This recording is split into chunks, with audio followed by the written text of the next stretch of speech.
Will be our next moderator for the panel that's going to be presenting to you, and I guess I'll turn it over to Matt. Thank you, Tracy.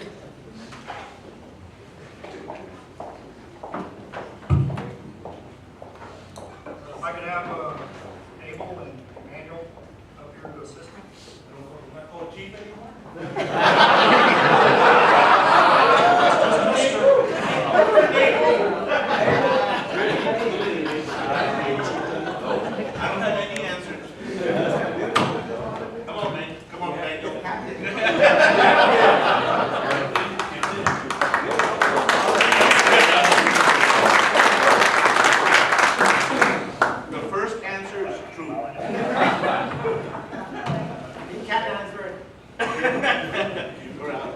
Well, retirement is one of life's milestones, much like becoming a parent.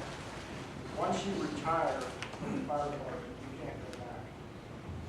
The Firefighter Retirement Board of Trustees recognizes the need for education in the retirement process, and we've assembled an expert panel to discuss a few questions.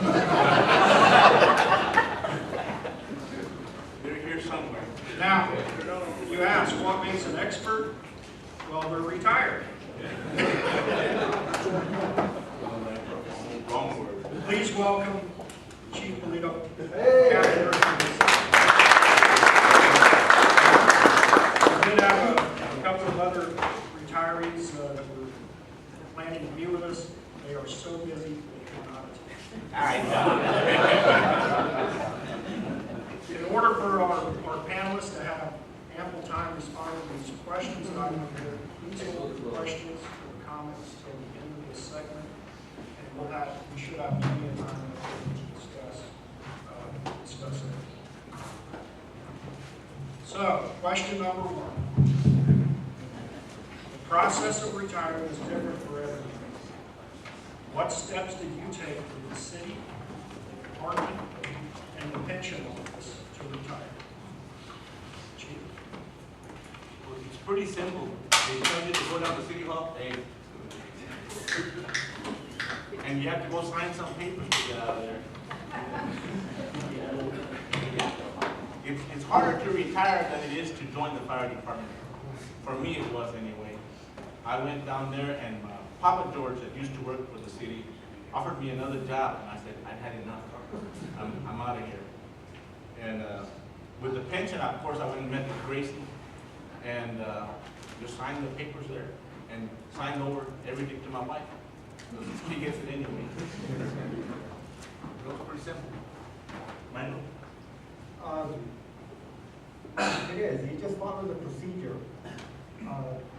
I went on service retirement, so you have pretty simple. I was 59 with 39 years of service, piece of cake. Sign the papers and get the heck out. But I would like to, and Lil was a disability, so it's a little bit different, a little bit more complicated. Regardless of how you retire, service, disability, make sure all your ducks are in order. And more importantly, make sure all your ducks are singing the same quack.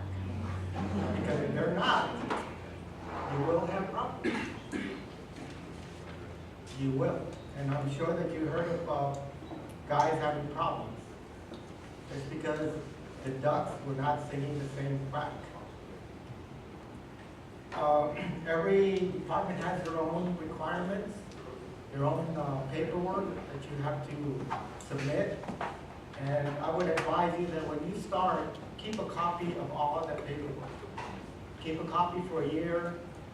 By that time, your check is secured, your dry cup is secured, and everything, and you can just shred it and be done and enjoy your retirement.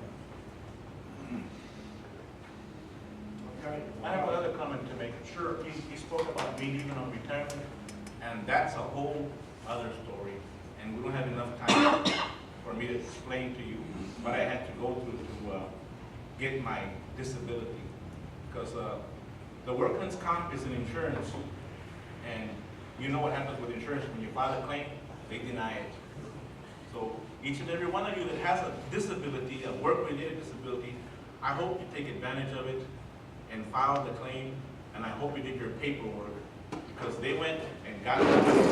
I authorized them to get my medical records, so I thought I had nothing to hide, and I still don't have anything to hide.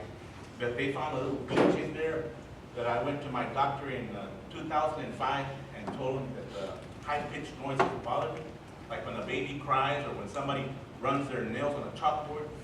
It irritates my ears a little bit. And so they gave me a hearing test, my doctor did, and he said, you're fine. I said, all right. So in 2009, after I got done with my physical, because I try to take a physical every year, he asked me the same thing. He says, anything else we can discuss? I said, well, that high-pitched noise is still bothering me. And he said, well, that's okay, no big deal. Well, the city, because they didn't want to buy me hearing aids, hired a lawyer. They have a lawyer, and the lawyer came down, and that's the reason I don't have hearing aids, because it's a long process. And I had to appeal it, and they took me to a kangaroo court, and I don't have a kangaroo, so I don't have hearing aids. But I did get if you're disabled, and don't lie, I tell everybody, don't lie. If you're disabled, you have a work-related injury, by all means, file the claim, guys. It's a lot of money. It means a lot of money to you. You get all your sick leave, you get your vacation up to the cap, you get a year's pay, and then the money that you get taxed on your drag up, the money you don't get to defer, you're going to get taxed on it a bunch. But there is an ex-captain that does income tax paperwork, and he'll get most of that money back for you. So that's a lot of money.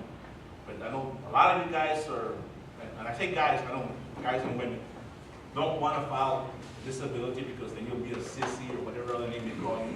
But I was a sissy all the way to the bank.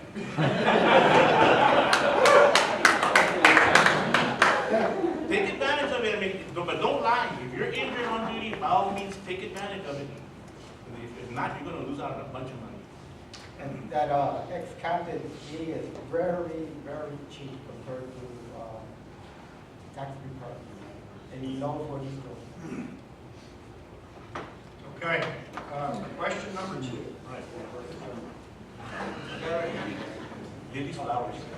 Were you able to utilize every benefit available to you? And if not, what would you have done differently to achieve those benefits for retirement? I'll start with you. Service retirement, you get what you, I got all my vacation time, what was left of it, and my sick leave, which I had a little bit more. But whatever benefits you're entitled to, fight for them, get them. I took I ran my numbers, and I took a 3-year drop. Very, very, very beneficial.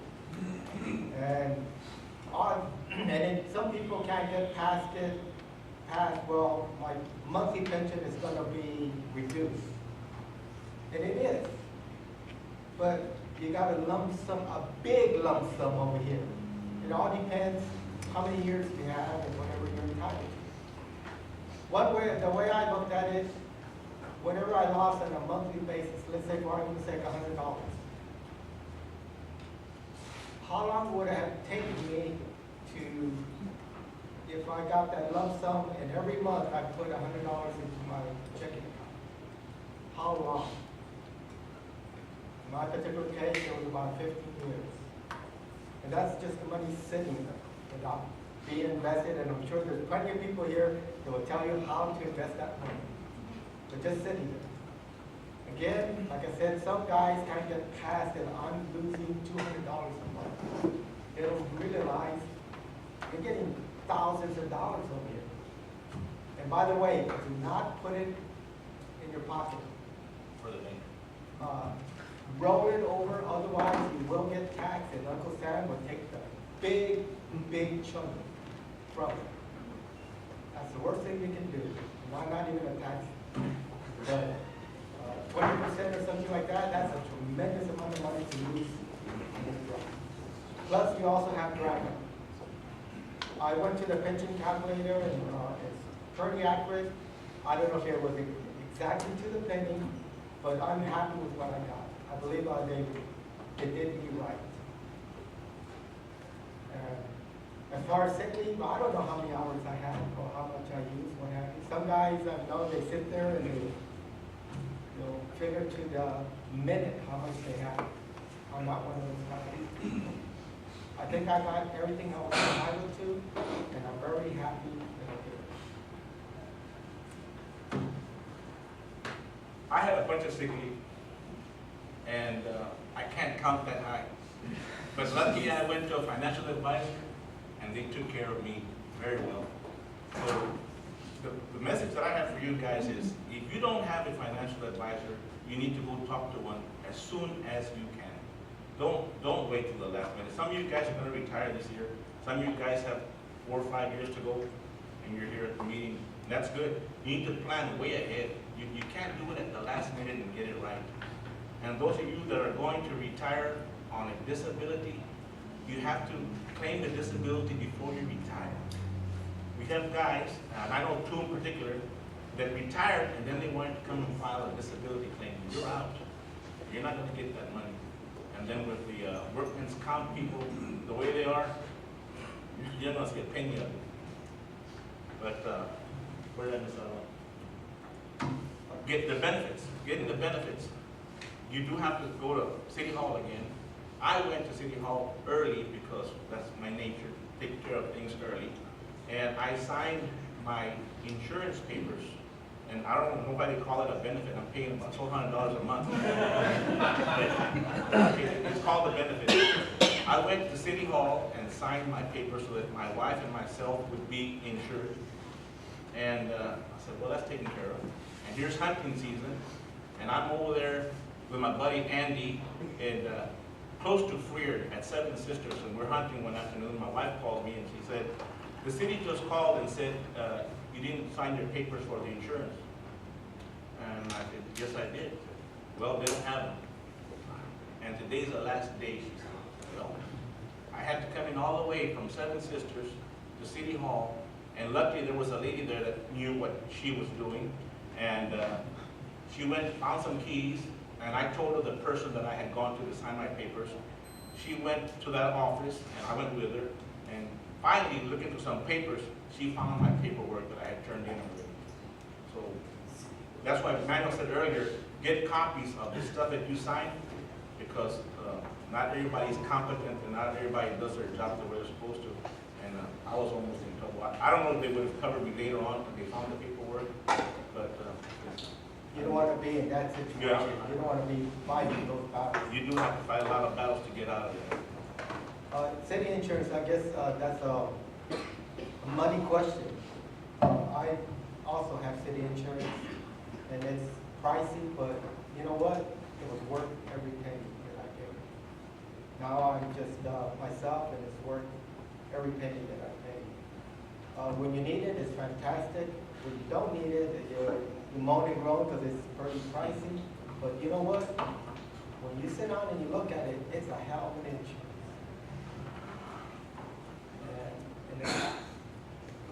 I guess when we hit 65, I guess they're going to try to kick us out because we become too expensive for. There are no picking up. Yeah. Unique situation, so we'll see what happens. But they'll kick you out and give you over to the federal government and see how that pans out. But again, it's your own personal choice. You need to look at it, and like Belinda said, start planning. It's just like when you got married or quinceañera, or you plan. And let me tell you, time for me and Polito is unimportant. I don't remember how long I've been retired. I think it's 2 years in January. I think. You know, and time is important to you because you're looking at, I got 1 more year, I got 2 more years. Time is important. To us, when you retire, it's not. You know, it's just another day. And I think you're going to say, well, how's retirement? People ask me. The best thing I can tell you, it gives you the opportunity to do nothing. I know some of you guys are already there. I'm looking for a job so I can have a day off. Yeah. But he said, well, you're always busy. Well, because when we get up in the morning, we choose to do what we want. That's what. And when you guys get up in the morning, you say, I wish I had a county day. I wish I was on vacation. Well, we're on permanent county days and permanent vacation. And we're getting paid. We're getting paid. Oh man, we're getting paid.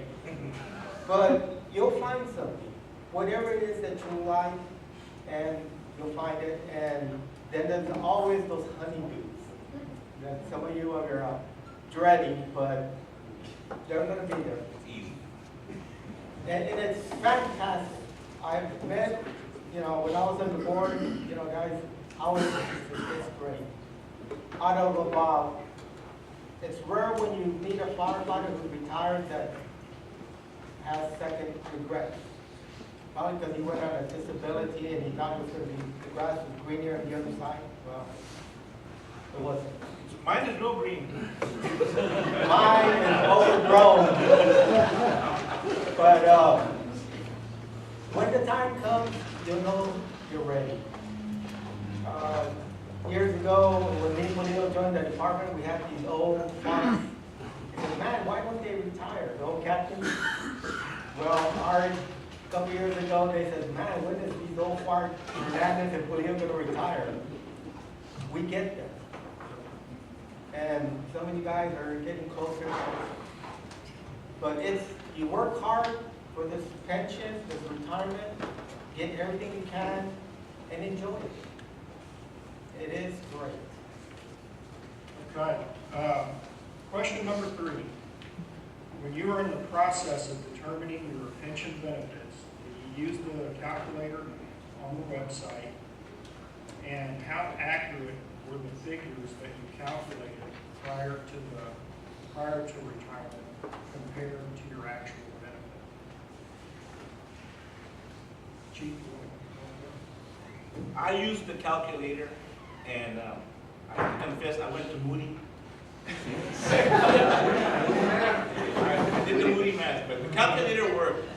It said Formula 1 so much, and then on the bottom it said Formula 2 so much. And I lived at the time when, I guess, the younger firefighters didn't want the old guys like me retiring to get the full benefit because they had just gone over to that new plan. So they gave me not quite the middle, as you told me, Gracie. A little bit lower than what the middle was, and that's where I'm at. But it did work. And I just didn't reach that fine print, but it does work well.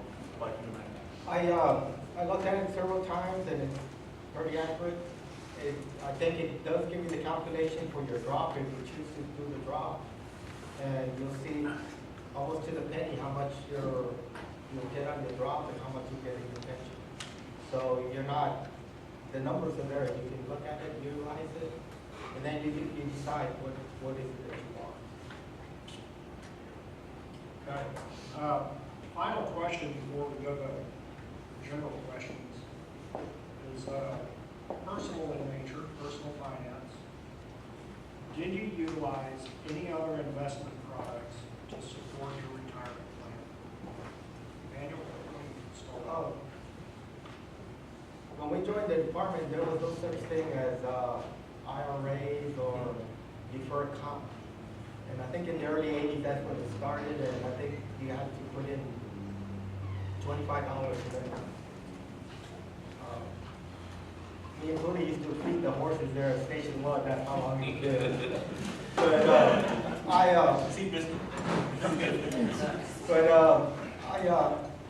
I took advantage of the deferred comp.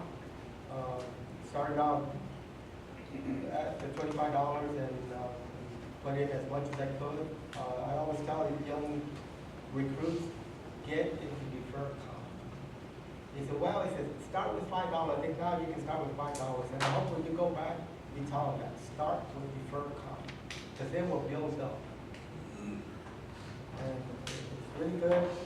And then I think the policies have changed. I think before deferred comp, once you made a choice, it was permanent for life. Now you can change it every month. That's the amount of the dollars amount that you want to take out. and it's great because it does supplement your pension. I'm also a slumlord, and that keeps me pretty busy. I know Buster didn't like it one time when you fill out that form about your off-duty employment. I put slumlord. Well, I was honest, so he asked me. And he said, well, who's your boss? I said, my wife. And he said, well, how long are you going to work? I said, well, till death. So, unfortunately, Chief Shirley came and said, Manuel, yes, I know, Chief, dress it up, landlord. Okay. But it keeps me pretty too busy sometimes, but I enjoy it. It keeps me occupied and it's been good. Also, in your drag up, you have to decide what are you going to do with it. Your drag up, if you take the drop, financial advisors are great. Talk to people. There's a lot of people out there that are good, and there's a lot of people out there that are bad. And you're going to have to decide, right or wrong. You're going to have to make those decisions. And more importantly, whether it's right or wrong, you have to live with the consequences of your decision. I went and spoke to several financial advisors before I made my decision.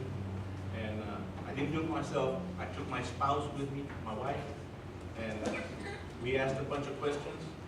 And we finally found one that worked for us, and we've been very happy. And Manuel said this already once, and I'll just repeat it again. Try not to take any of that money in your hand, because you're going to get taxed to heck. You're going to lose a bunch of money. So go talk to a financial advisor, and I always say, ask a bunch of questions, and if you don't like the answers, go talk to somebody else. There are several financial advisors here in town, and it might just be the chemistry between you and that person that doesn't work. But go talk to somebody. Don't do it on your own unless you're one of those financial wizards. And I hope that a lot of you can leave this place on disability. It's a lot of money involved. I know that a lot of you don't want to be called names. I won't mention anybody's name back here. As far as the pension's concerned, it doesn't matter whether the dollar amount is the same. Whether you go on disability or service, it's the same. And if you die, your spouse will get the same dollar amount. So it doesn't matter. All the other benefits for disability from the city, taxes, what have you can take advantage of. If you can take advantage of it, do so. Wait, I got one other thing to say. I've been waiting, not on my phone because I have a phone with me now, but I've been waiting for a phone call from the city to see if they're going to check on me, see if I'm okay, if I need anything. It hasn't happened yet. And maybe it's because I don't hear them. Maybe the phone rang and I just didn't hear it. But you guys think the city's going to call you, see if you need anything, it ain't going to happen. You're on your own. So take everything you can. And that's a warning. Take everything you can. You're not going to get anything else. All right. The retirement is, Mr. Candido, out here. Okay? The retirement is here for you though, right? Yeah, but you haven't called me. I have to look you up here, Well, okay? I'll take care of you. My wife won't Let's mind open you this call up me. to some questions. Any questions? I saw you on TV down in the tax office. Oh, yeah. They give you a break when you go out. You have to be, and I don't mean to make fun of anybody, but you have to be completely disabled. To get that break. Yeah, I guess somebody has to take you on one of those journeys. Yeah, for you to, yeah. You have to become, I don't know the whole story, so I won't tell it, but supposedly somebody here claimed that the guys that are disabled from hearing or their foot hurts or whatever the case may be, can still go work somewhere else, and that's why we don't get the disability from the tax office. So But they did lower mine. They did lower the mine. only advantage is the year's pay. No, you get all your sick leave. Well, that too. The year's pay, and you get everything You get- instead of the cap on your leave. Well, and then you go to the retired captain, and the money that you get taxed on your drag up, he gets most of it back. And then your income only gets taxed at a certain rate up until you're either 62 or 65. So it helps you with well? I'm sorry? Your taxes, it helps you with your taxes. Yes. So there are several benefits to it. And is that, if it's an off-duty disability, you just don't get the year's pay, you don't get that. Say you have a bad back, or you just got a bad back, it's not doing this job, you don't get that year's pay. You don't get the year's pay. What- You don't get all your sick leave. You have to, do you get all your sick leave? Yeah. You get all your sick leave? That's what I thought. I get everything. So that's the. You don't get a workman's comp on off duty. And you're not gonna get your tax money back, because they have to send that paperwork to the IRS from your doctor that says that you're disabled. If you have to take a dive from the truck. Or call me, and tell me what time you're gonna be at. They're retired, they can say that.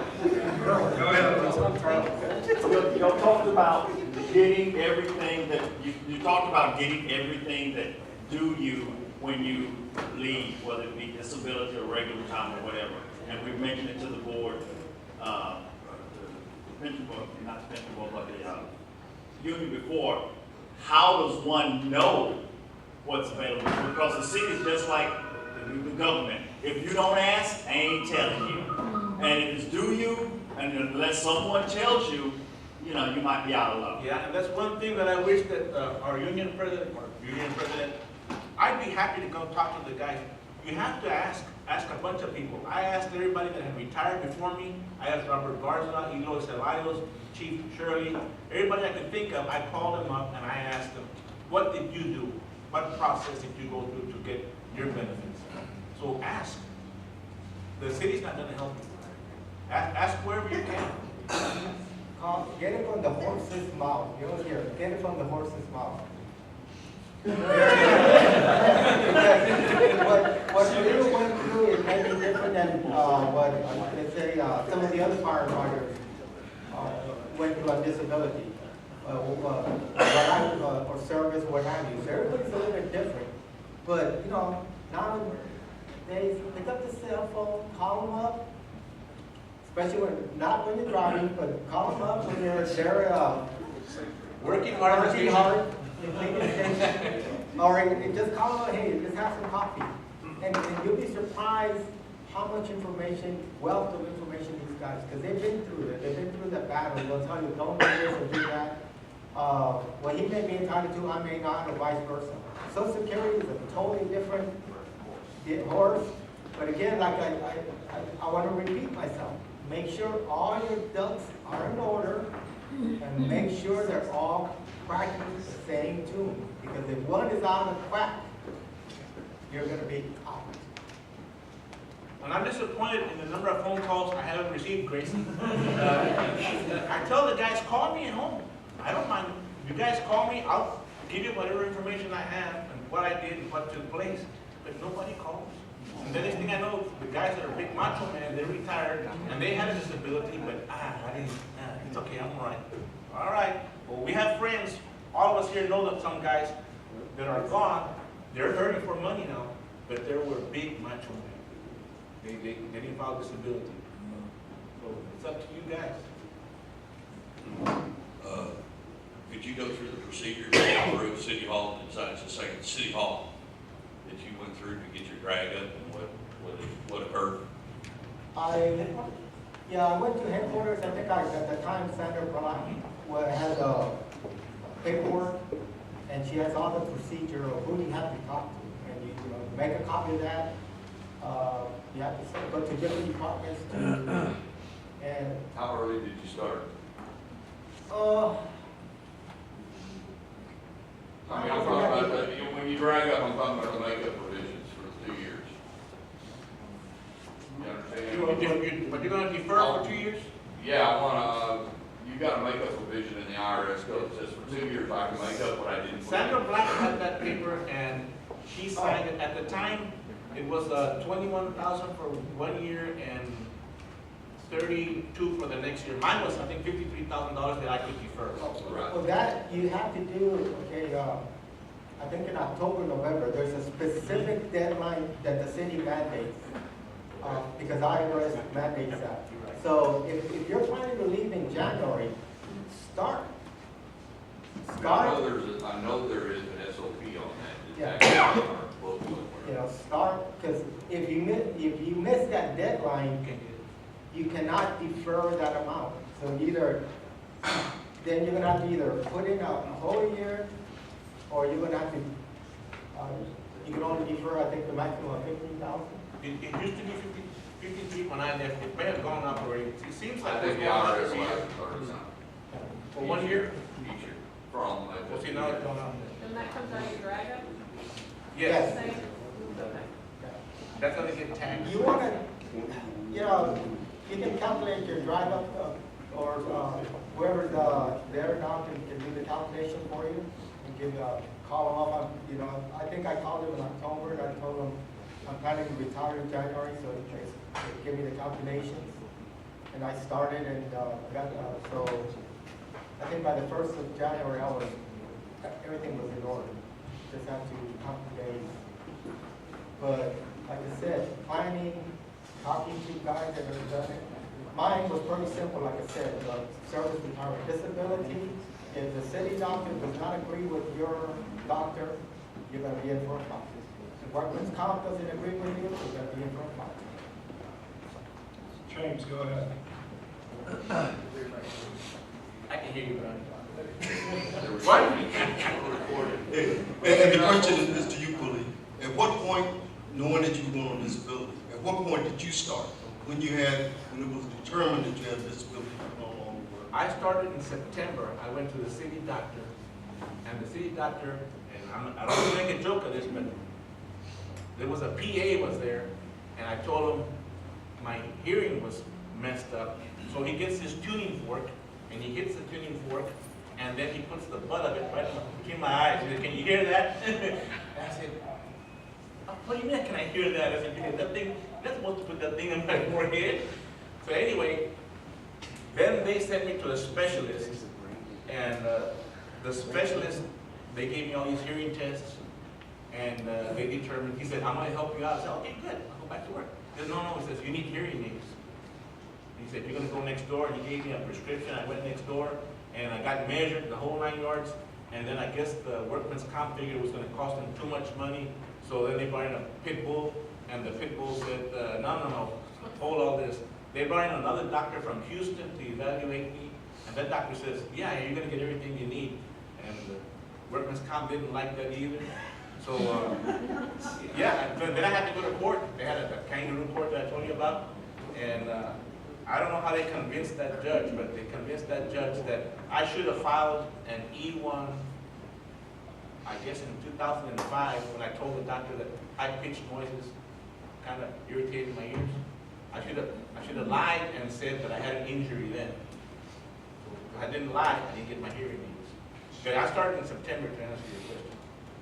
So did you ever file a new one for your ear hearing before that? No, I didn't know I had a problem. Never? No, until September the 10th, when I had my incidents. I had 2 incidents that day.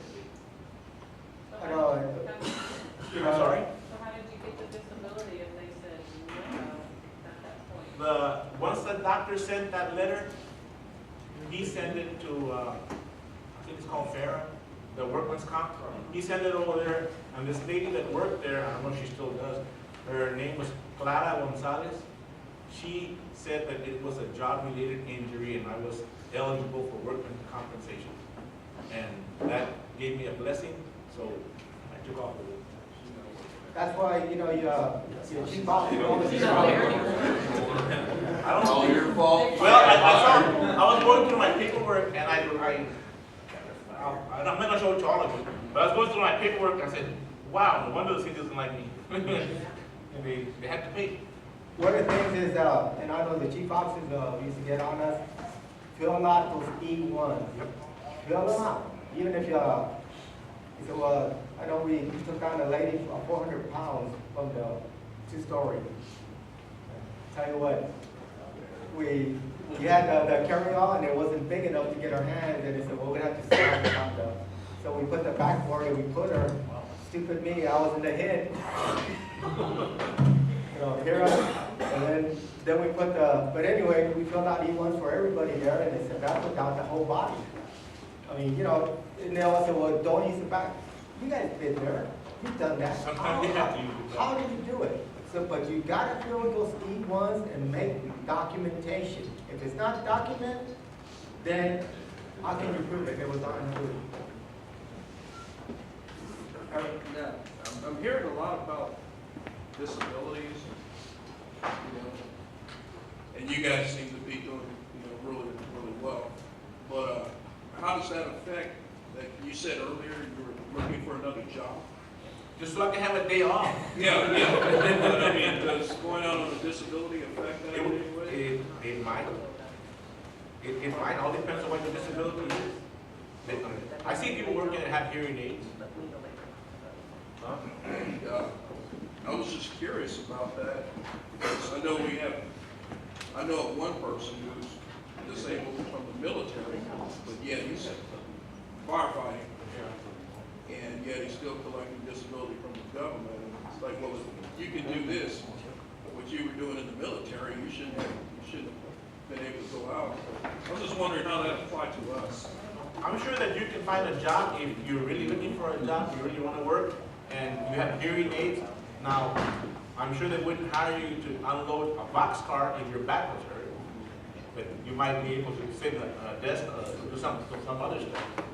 But it depends on what the job is. You can work somewhere else. In that one situation, I'm sorry, where sometimes we get confused. When we go out on a disability, you're disabled from doing the job as a firefighter. Correct. And that's the way they stipulate it. You can be a teacher, a lawyer, a doctor, or a preacher, but you can't do firefighting. And I have a list. That's sort of. I have a list of the essential duties that you're supposed to be able to perform, and I sell it to you guys real cheap. Hey, I'm here to make money. Go ahead.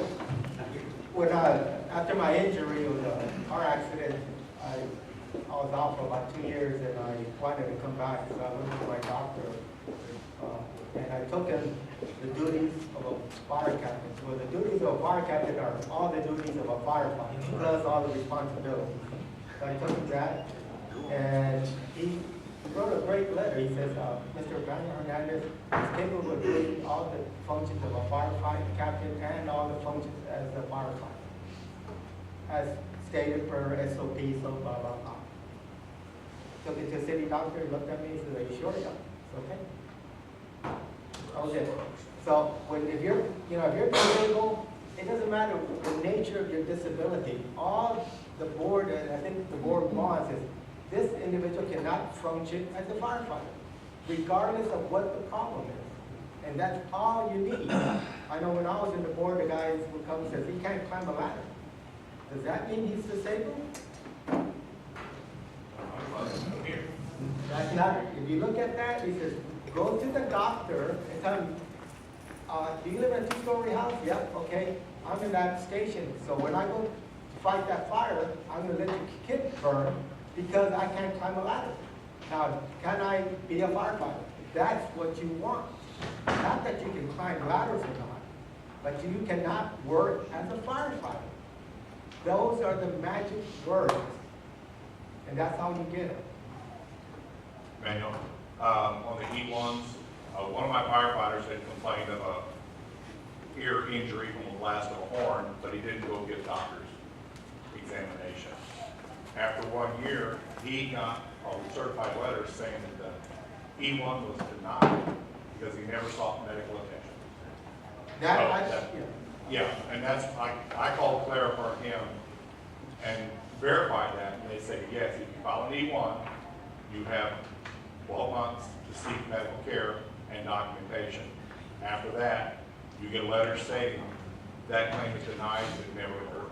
That's, information that's important for the whole firefighters to know that if you do an E1 and you don't choose to go to see the doctor in the morning or that day, then if you want to make a claim later on, you better go see him within a year. But you need to spread out that information that what these agencies are, their restrictions are. Because I'm sure, how many of you knew about that? But you have 1 year. How many of you knew about it? Now you know, spread the word. And it doesn't mean the city doctor, you can go to anyone. I don't know, again, I don't know, because when you feel like, After you go to your real doctor, then you go to the city doctor. again, it's, well, once you feel, you need to talk to Chief Bosley, because we're on the outside. I know when we were in, you feel E1 and you get a first aid authorization, go to Central, you see him, and if you're not comfortable with that, then you go to your own doctor. But you have to follow the rules, whatever they may be, whether you like it or not. Follow the rules and you'll be okay. If you don't, you're gonna be outside the loop. Okay, we've got time for maybe one or two more questions. Anyone else? Anybody need good firefighters to work with? How long did it take before you got your first pension? February? I don't know. Gracie? February? I mean, I think it was think February. it takes a month or 2 months. What he was asking was how long does it take to get your pension distribution? Okay, once you know how you're going to leave and when you're leaving, that's the main thing I need to know. I need to know what's the date that you're going to leave. I can't make that decision for you. You come in, but at any point that you want to, you can come and talk to me in my office to go over a scenario or anything you may want, you have questions about. You've got that date, and you know how you're going to leave as in service or on duty or off duty disability. Come into my office, I prepare all your paperwork. You come in, and we're going to spend about an hour to maybe an hour and a half, depending on how comfortable and how ready you are to retire. Come into the office, we sit down, and I explain everything. The scenario, I know they mentioned earlier, your benefit calculator is going to give you an estimate. An estimate because, say for example, you come into my office in December, you know you're leaving in January, but I don't have all your payroll. I won't get the payroll until you actually leave the department. So I gotta wait for that to give you an exact number. Like Mr. Hernandez said, it was pretty close. The estimate comes pretty close. But when you come in, we sit down. I go over the scenario. Formula 1, this is the number, this is how I got it. Formula 2, this is how I got it. This is what your benefit is going to be, or really close. Once that's done, if you're going out, if you're taking a retro drop, with the retro drop, we always have to start at the beginning of the month. So you leave in January, we give you January as a month of service. Your retro begins accumulating, or your monthly pension begins accumulating February 1st. Your first check you get February 28th. You get paid once a month at the end of the month. If you don't take a retro drop, then of course we prorate for the months that you leave in January, and we prorate January and you get paid once a month at the end of the month. There's a couple of things, I know when I went, Sandra Black told me, if you select this date, I think the cycle, the pay, and you get some more money. And I think the board has to approve your retirement, so if you're not in the agenda, then there's gonna be a 30-day delay because they have to approve your retirement. So that may, so there's a timing factor. But if you know exactly when you're gonna leave that month, you can adjust it to accommodate, to get the most out of, from the city and from the pension.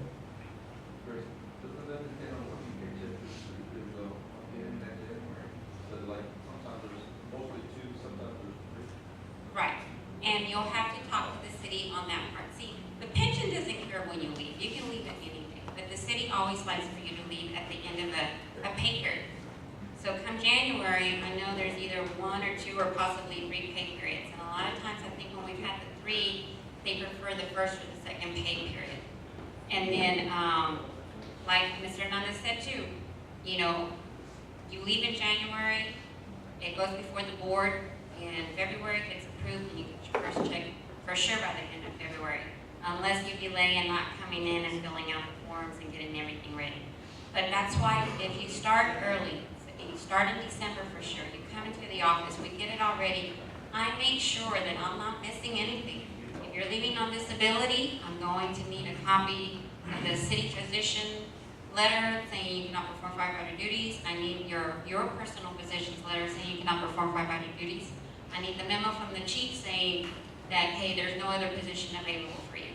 So the earlier you come in, the more time I have to make sure that we're all set, the board gets all the paperwork, puts a stamp of approval, and we're done. I think a couple of guys have, says, I'm gonna leave on the 15th. All the paperwork was done and they're still working. And come the 15th, they're gone. So they just have to wait those, couple shifts. But everything's been done. And Terry, you asked earlier about being able to defer. You have to leave a certain time in January, not the last part, but Right. the first part, so you can defer for those 2 years, or else you can't do it. There's a lot of, like I said, every agency is different and you need to start, January is usually the best because of the deferment on your drag up. If you don't have that much drag up, then it doesn't really matter. But if you have a lot of drag up and you want to do the deferment, then you're, because of IRS, you're forced to leave in January. The disability papers you have, does that matter if you've already reached age 54, you still need them? Yes. Okay. Once you leave, it's taxable income to you once you start receiving it. No, but I mean, you said we needed, if we're going on disability, you needed all the paperwork from disability, but it doesn't matter? What? If you're leaving on disability, the way it works is if the city's gonna let you go under disability, if it's on duty or off duty, I'll need that information because then we have to reflect the same thing coming out of the pension. Okay. So if you leave under off-duty disability, then you're gonna leave off duty. It doesn't change the number, it just changes the forms that we have to fill out. Okay, any other questions? All right. Thank you, gentlemen, for being with us tonight.